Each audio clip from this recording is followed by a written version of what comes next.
Hello, everyone, and welcome to yet another episode of Team Engineered. We are remote again because it is very, very hard to get together, but I am Kyle, and above me, beside me, next to me, or below me, wherever she happens to turn up, is the wonderful Jade Green. Good afternoon.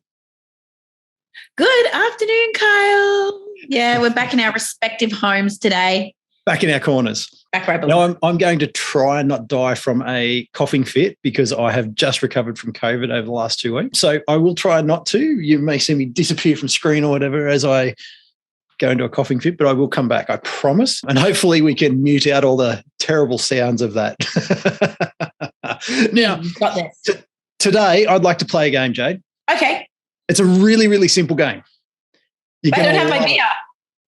I don't have my beer either. I'm actually being good this week. I can't actually even say that. I've got my glass of water, but I'd like to play a game. It's a really, really simple game. Now, I did actually get the idea from from Joe Rogan. I really, really enjoyed this, but it leads into a really great conversation. So the game's really, really simple. It's your turn. Okay. Go. This is cheating though because I know how to play the game. So, of course, what I was demonstrating there is that a game without any sort of rules is really, really crappy.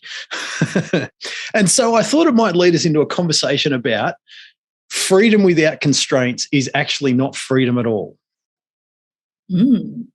Which I challenge you when you were like, press go. I was like, but in my brain, it's freedom equals discipline, or discipline equals freedom.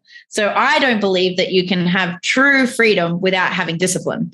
Absolutely. And so it's probably a slight spin on that, but absolutely, that's where my brain jumps to. And that's what I thought we should talk about is, so the constraints around everything that we do are, it can be rules, it can be discipline, it can be habits, it can be behaviors, but all of those things are constraints that we put around ourselves and our work and our workplaces and our teams that actually give us the freedom to do the things that we want to.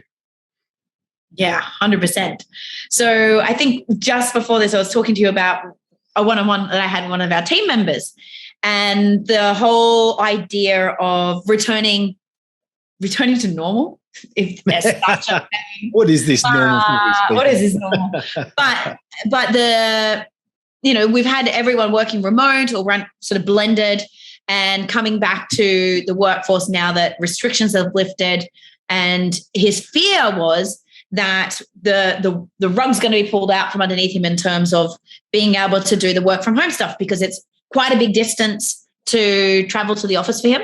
Petrol at the moment is $2.40 a litre, so that's expensive on the company car too. But plus also your firstborn child. Yes. you just like, some people are like, here, take it. No. Like, this is a good trade for me. Gallon of gas, grooming child. But also this particular teammate, Brocky, he's got an epic man shed that he can run from. Like, it's a cool environment to sit in and get your flow on, right? And there was this concern that now that we're back to normal, does that all go away? I was like, well, look, we've got other people in the office that have come from a really old school mentality. They don't work great from home. It's not their jam. They don't have the environment set up. And so they don't quite, for them, it's like the worst thing in the world because they'd be distracted. They wouldn't actually be able to do their work. Their partners might be at them or whatever. And for them, it's the polar opposite. So there's like this brain fry of why would you want to do that? Or if you do that, you won't get productive. And we had this conversation around. Yes. For some people, they like to really, really separate their work and home worlds. That's, as much as I don't want to say it's a generational thing, it really is a generational thing where, you go out the door in the morning and you go to work, and then you come home and you come home from work and you do the home thing. Whereas, with our modern lives, and particularly with technology supporting a lot of this stuff, it's really, really easy to have a much more blended approach to our work-life balance. I'm sure it was Gary Vee said, it's not a work-life balance, it's life. Yeah, it's just life, people. It's just life.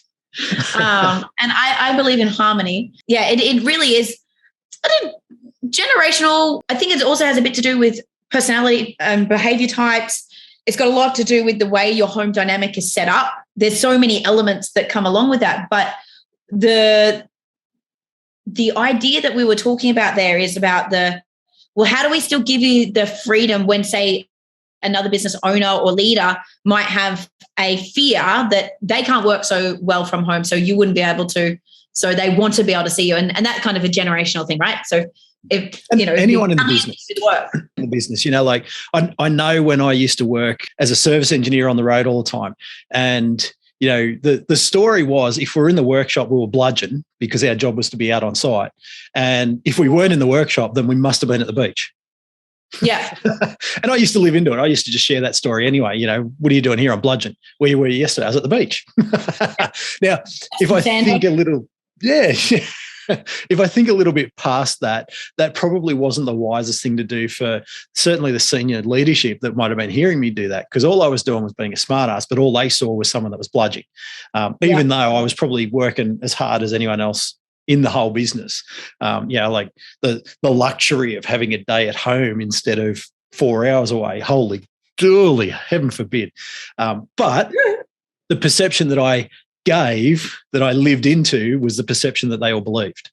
Yeah, we've got to be careful of those perceptions. But the thing that would give, kindness is clarity. The one of the things that would take away that story that people are telling themselves about that, right? Or that story that, okay, well, if you're not here, you must be doing that, is to really go, okay, well, how can we put some constraints on things so that we can have the freedoms?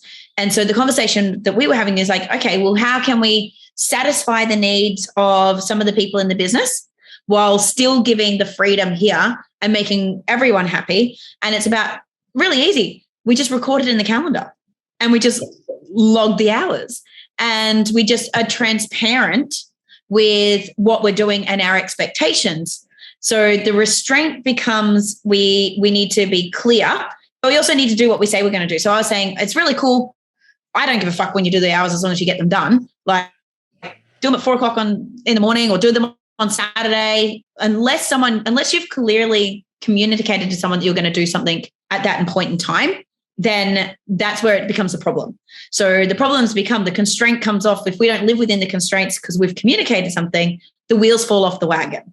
Yep. So it's kind of, the reason why I bring it up for this one is like when we look at people going, well, I don't want to have to report. You don't believe me. You don't trust me. Well, sometimes, yeah. And it's not necessarily you. It's not about you, Mr. Bain. It's just that it is a generational thing. It is a way that people had been brought up. It is also based on what their experience of life has been in terms of they can't work in that sort of environment as productive as they can at work.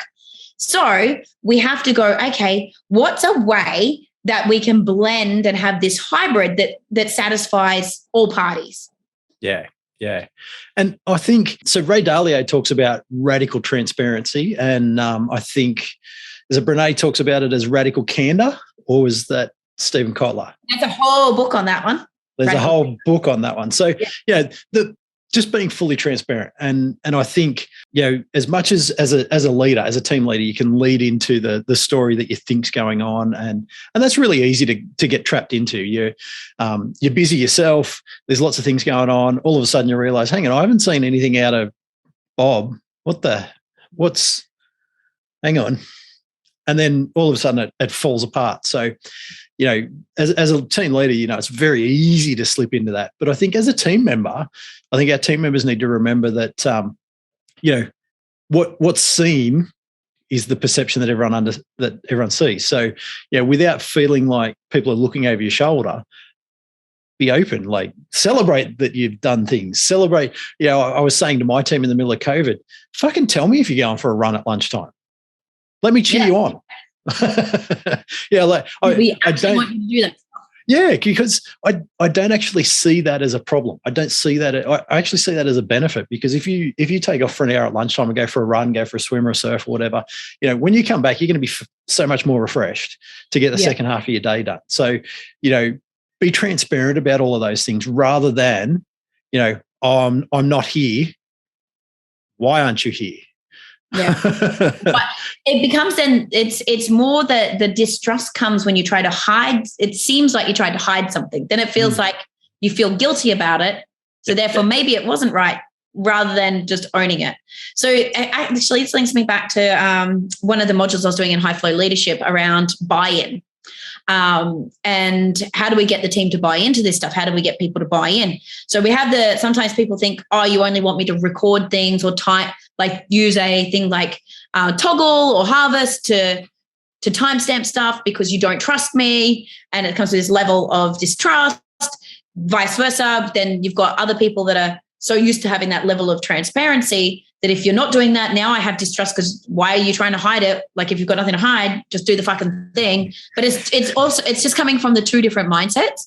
And so this is where I think when we're creating these now blended workspaces, we need to have buy-in of all parties to agree on what the constraints are going to be so that we can all have the freedom. For those people that like to know what's going on because they're detail orientated and maybe they're a little bit controlling, like they get psychological safety from knowing what's happening with the process, and seeing somebody and being able to just ask the question gives them that comfort level, right? So how do we give them freedom from not having to tell themselves stories and safety that stuff's happening, but also give the people the freedom that want some of the flexible working arrangements that still satisfies all the needs? So this is where I think that we really need to sit down and have buy-in and create the system that's going to serve the team that allows both parties to get the win-win. Yep. Right? Because when we do it like that, it's not to satisfy one person or to pander to that person or because Big Brother's watching or any of that bullshit, or to process for the sake of a process. It's like, okay, cool. Well, what do you need? I just need to know that I can, like, when they're going to be online so I can ask them a question, because in my mind, and this is a situation we've had, right? In one of our team members' mind, if you're not at the office and you're not on the client side, like you're at home, that's your home time, and I don't want to disrupt it because I don't want to be rude and intrude on your time. So I will hold back my question, which then might annoy me because I really wanted to get the answer, right? Where somebody else is like, oh, dude, just send me a message.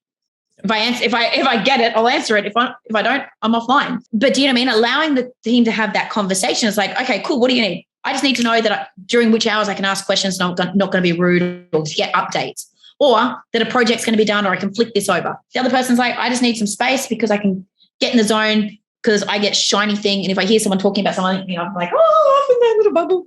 And so actually I get more shit done when I'm all by myself. Absolutely.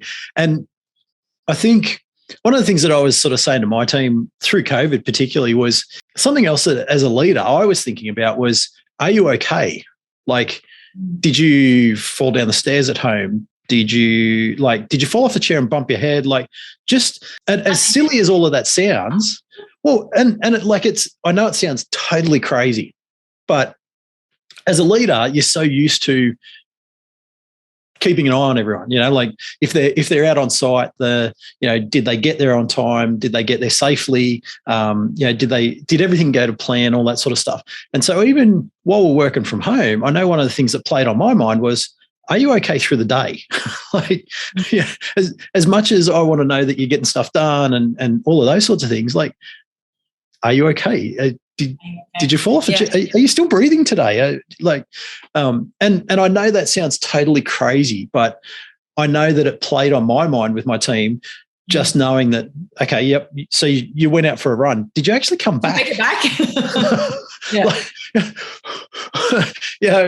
I know I've had a team member go missing for a couple of hours because they had problems with a car once. And, we had no idea what was going on. And I know the feeling that you get from that. So, that sort of, I guess that worry plays on your mind as a leader about, fuck, is everyone okay today? Well, even if I think about it, sometimes when I go for a surf, like if I've been chatting to family or to Steve or something, I will be like, okay, I'm going for a surf. I'll message as soon as I get back out saying I'm out safe. Yep. Especially like if it's been a bit of a sketchy day or a big day or it's late in the day, just so that they know that I've made it back to dry land. Yep. Right. Yep. And that comes to psychological safety. Where else do where else do the constraints come into play? Like we talked a little bit about habits, behaviors, routines, and I talk about like the discipline equals freedom. Where else does this play out besides in the way we set our teams up for success? Well, I think the next part is making sure that what's expected is clear. So, if we're expecting something finished on time, that what that time is. If we're expecting updates, that we laying all of those expectations in a very clear way, so that I understand what I'm expecting and you understand what I need, but being really, really clear on it, and also being really clear on what the performance levels are meant to be. Not just, just go and paint that wall. No, all of the wall. And not part of the roof. Not part of the roof. Not just a square. Not the corners. Not the light switch. Of course, that's a silly example to offer, but just go and paint that wall. What does that mean? How do I know, as the person doing the job, how do I know that that's done to the standard that was expected of me? Or if I like to overachieve, how do I know that I've gone above and beyond and I can pat myself on the back and know that I've done that?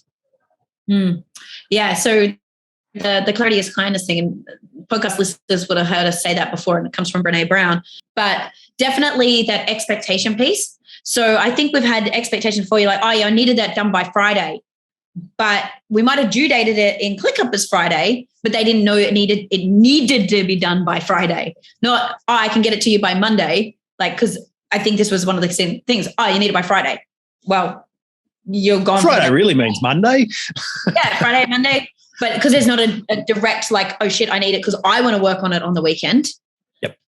So having that clarity, because then the expectation, there's an unmet expectation and therefore displaced annoyance because we haven't been clear and given them the opportunity to get things done. Otherwise, if we go, actually, I'm going to work on it on Monday, so I just need it done by Monday, the freedom is there to that person to, if they want to work on the weekend off their own bat, fine, do it. That works for you. They're crazy. But I also think about, especially with the due date stuff, like and that flexibility of get it done when it works for you and building your flow time. Like it does, unless it needs to be done in this chunk of time because somebody else is going to be online. If you can give someone the space and go, okay, I need this project or this task done by 5 days' time, and give them the space. And there is that trust element that they'll do whatever hours they're meant to do and the task gets done. This comes into that for me, the methodology of let your people go surfing, right? Yep. So, if the surf's up and it's pumping, someone sitting here smashing out a task because they have to get it done, or like me, if I'm smashing out a podcast. Smashing out a podcast. I'm sitting here smashing out. I can see over my shoulder the D-bar's really, really, really fun. Or my trainee was sitting there the other day going, oh. I'm like, you can go you can go now. But do you know what I mean? That's chewing up brain space, whereas sometimes it's better to go, actually, if I just went for an hour and did the thing, I'm going to get this shit done way better, way faster. Like it's going to be, we've talked about this with our flow triggers, right? But you can't have that without the clarity and the constraint of this is the deadline, this is the due date, this is why I need it, to be able to allow that freedom. Yeah. And some people need a due date, don't they, Jade? That's me. Give me a due date. And I will do it 30 minutes before it is due. And look, it's 2 months. we talk about getting into flow, and that's it's really, really hard to explain and probably coach our team into what it means to be in flow and why all of those things matter. And that's something to be very, very mindful of, is that, to say to a team member, just do things when you're in flow doesn't really trigger for them. They won't necessarily understand it. So what we need to do is we need to build the constraints so that they can get into flow. And if they understand that, okay, I've got this time frame and I've got this space and all of that sort of stuff, hopefully they can work out what it is that works. Most people will understand I'm either a morning person or a night person. Most people understand that one. And that's one of the flow triggers is, am I a morning person, night person? When can I do that sort of work? So building the constraints to allow people to find those things is often better than just saying, just do it when you're in flow. You'll be fine. If you do need to figure that stuff out, we have a couple of podcasts on it that we can get you into. But you said something great, like as the leader, as the coach, helping people to realize that stuff too, right? Identifying when you find them in their peak performance zone, helping them to constrain and stack tasks together. Sales reps or on the road service reps know how to journey plan. They understand figuring out trigger. They understand how to map. If I go this way and I leave at this time, I've got time to stop and have a surf there. Yeah. For exactly 33 minutes before I head down. Yeah. Brush the sand off before walking back into the workshop. But other people don't necessarily understand that. And if people are, depending on where they're traveling, just the exercise of, say, being in Sydney traffic or something like that can really heighten the senses and the anxiety and things like that. And then trying to jump into, say, doing a it's project. Not anxiety, it's excitement. It's excitement, right?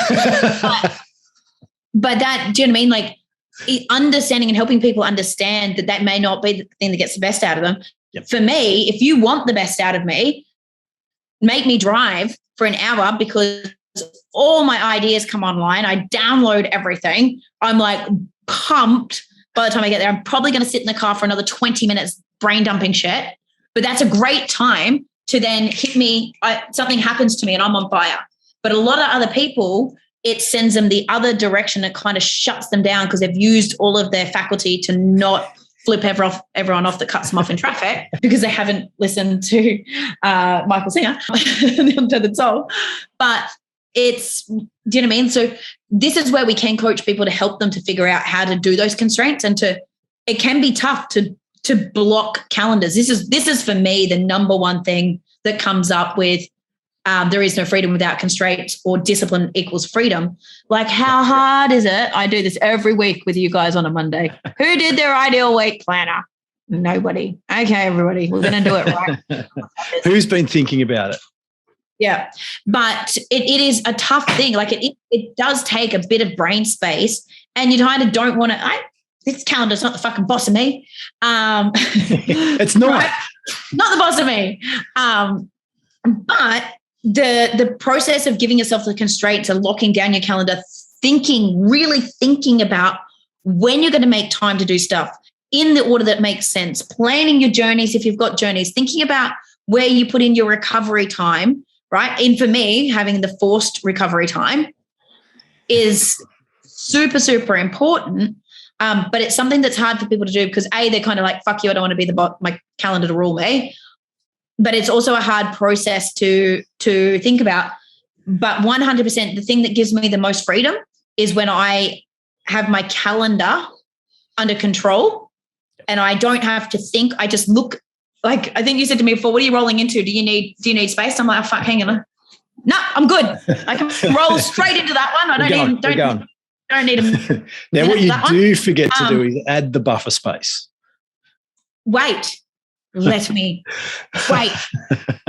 I'm going to show you something. You're going to be so proud. And this will give, I'll do this on the camera because it will give people an indication of how one of these calendars looks like. I'm just going to make sure that I don't share the wrong screen. But I have actually started to do that. Those of you that have watched, that have been on one of my training sessions for ideal week planning in the past will know that everything is also color-coded. Am I sharing screen?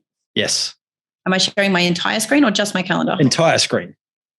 Oh, wow. Yeah. See, that was a fail. That's what we were trying. We can see you in the corner and all that sort of stuff. Excellent. I'm taking that off. Wow. Podcast moment. Awesome. Do you know why that happened? Because I'm in eCam as well. There we go. We'll do that. Here we go. But I have started to add buffer times. Yeehaw. This is how I'm thinking about what needs to be done. I've got everything color-coded. I can look at my calendar and know what energy state I need to be in at any particular moment. So I can jump into my calendar. If we can make it happen. And I know gray, I'm in steel mode. Red, I'm in blaze mode. I've got my different things. That clearly went a little bit longer, but I am starting to put in my buffer zones for my third space. So I have time to clear the decks and get myself centered, fill up a water bottle before going in. The problem is if we don't have those constraints, I don't eat. I don't do my fun stuff. I don't, do you know what I mean? Yep. And where's the freedom in that, really? Yeah. And putting in that spirit time so that you can recharge and find that motivation to keep moving. Yeah. I feel like probably the last thing to explain to everyone is that as a team leader, you can't just say these things and see them start to happen. It's a slow burn. So it's about, I guess, when we talk about coaching teenagers, there's one over there, and it's about catching them doing the right thing, and when they're doing things good rather than the negative things. He's over here laughing. I do catch him doing good things, but catching them doing the good things. So what I mean by that is when your team members sort of go to you, wow, I was really nailing it. You know, I got in the zone. I was doing this and I was really, really flowing. It was just, I got so much done. Cool. Well done. Well, what happened? What were you doing? How did you get to there? You know, it's those small conversations to encourage the growth. It's helping someone to diagnose how they won as well, because often, like, especially when we're in flow, things feel like they're channeling and it's happening so naturally for us that we don't necessarily know how to replicate it. So taking that minute to get someone to debrief and to integrate, okay, how did we get here is super, super powerful. Like, just on a Friday, asking a team to reflect, when did you feel like things went so easy? Like it was, you know, just it flowed. It was like coming through you. It was like time either stood still because you were enjoying it so much, or sped up because you were enjoying it so much. But it just felt like there was an air of ease and excitement around it. And they're like, oh, shit. Oh, actually on Wednesday, I was just like in the zone. Now that's when, you know, that's another term that a lot of people use, like in the zone. So if you can help them go, well, okay, what led to that?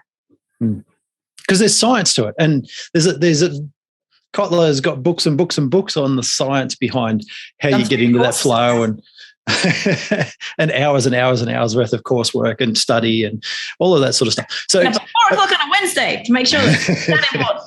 What I wanted to get across to everyone was, as a team leader, you can't just expect to say these things to everyone and that they just grab it and run with it and understand it. You need to help them diagnose it. Now, I do know that in your group, the Build a Kick-Ass team, that you do the Mondays and Friday reflections.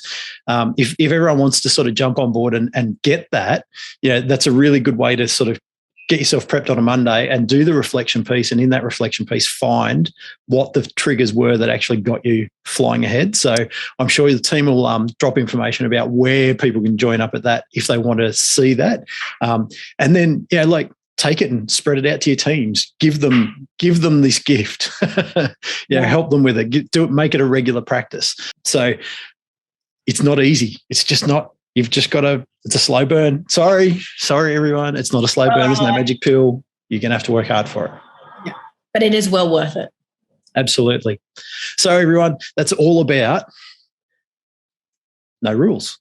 It's all about no rules, or it's all about having rules. So the freedom of constraints. Make sure that you have clear, concise boundaries for your team. Make sure they're well communicated, and throw in the feedback loop so that everyone can understand how they got to where they got to, and your teams will certainly perform a lot better for you. Awesome. Thanks, Kyle. Have a great arvo, everyone. Have a great afternoon, morning, evening, wherever you are today.